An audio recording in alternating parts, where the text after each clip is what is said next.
Indian cricket में नहीं थम रही है कंट्रोवर्सी। नमस्कार दोस्तों, मैं हूं सुनीता और आप देख रहे हैं डीएनपी स्पोर्ट्स। दोस्तों, विराट कोहली और बीसीसीआई के बीच क्रिकेट कंट्रोवर्सी अभी खत्म भी नहीं हुई है कि इसी बीच नया विवाद शुरू हो गया है। भारतीय स्पिनर रविचंद्रन अश्विन ने पूर्व कोच रवि शास्त्री पर एक पुराने बयान को लेकर सवाल उठा दिए हैं। शास्त्री ने 2018 में ऑस्ट्रेलिया सीरीज के दौरान कुलदीप यादव को नंबर 1 स्पिनर बताया था। अब अश्विन ने इस बयान पर अफसोस जाहिर किया है। अश्विन ने मंगलवार को कहा कि 2018 के दौरे पर मेरे साथ अनदेखी हुई थी। तब ऐसा लगा था कि मैं बुरी तरह से कुचल दिया गया हूं, किसी ने बस से नीचे फेंक दिया हो। तब मैं खुद को टीम से अलग थलग पा रहा था। ऐसा लग रहा था कि मुझे अकेला छोड़ दिया गया है और ये मेरे करियर का उतना बुरा वक्त था कि कई बार मैं रिटायरमेंट के बारे में भी सोचता था।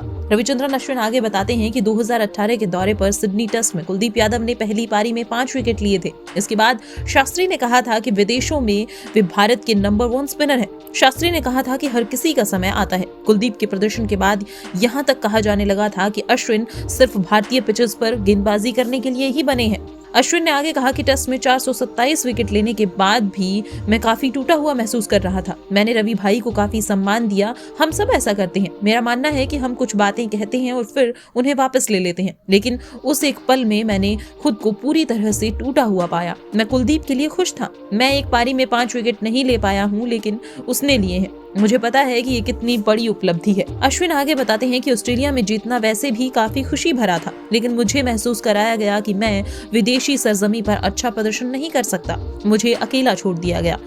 तो फिर मैं कैसे टीम या टीम के साथियों के साथ पार्टी को एंजॉय कर सकता था। मैं अपने कमरे में गया और पत्नी से बात की। उस दौरान मेरे बच्चे भी पत्नी के पास मौजूद थे। तब हम ऐसी बातों को नजरअंदाज कर देते हैं। मैं पार्टी में भी गया क्योंकि आखिरकार हमने एक बड़ी सीरीज जीती थी। रविचंद्रन अश्विन आगे बताते हैं कि 2018 और 2020 के बीच ऐसा वक्त आया जब क्रिकेट से संन्यास के बारे में मैं सोचने लगा था। लगता था कि मैं काफी कोशिश कर रहा हूँ, लेकिन सफल नहीं हो रहा हूँ। मैं जितना ट्राई करता था, चीजें उतनी ही मुश्किल हो रही थी। 6 गेंद डालता था और सांसें फूल जाती थी। बॉडी में काफी दर्द भी होता था। जब घुटने का दर्द तेज होता तो अगली गेंद पर मेरा जंप भी कम हो जाता था। जब मैं कम जंप लेता था तो कंधों और पीठ के जरिए मुझे अधिक जोर लगाना होता था और फिर ऐसा करने से मैं और भी तकलीफ में खुद को डाल देता था। और यही वो समय था जब लगता था कि अब मुझे इस खेल से ब्रेक ले लेना चाहिए। तो दोस्तों, देखा आपने कि किस तरह से अश्विन ने 2018 से 2020 के बीच अपनी मनोस्थिति का जिक्र यहाँ पर किया है और बताया है कि वो किस कदर टूट चुके थे और संन्यास लेना चाहते थे, लेकिन फिर भी उन्होंने हिम्मत नहीं हारी और जिस समय परिस्थितियां उनके विपरीत थी उस समय उन्होंने हिम्मत दिखाई और हौसले के साथ आगे बढ़े और अब वे भारतीय टीम के साथ दक्षिण अफ्रीका दौरे पर भी हैं और वहां पर उम्मीद करते हैं कि रविचंद्रन अश्विन अच्छा प्रदर्शन करें। दोस्तों, रविचंद्रन अश्विन के जीवन से हम भी सीख ले सकते हैं कि जीवन में आने वाली परेशानियों का अगर हम डट कर सामना करें तो कोई भी मुश्किल बड़ी नहीं होती।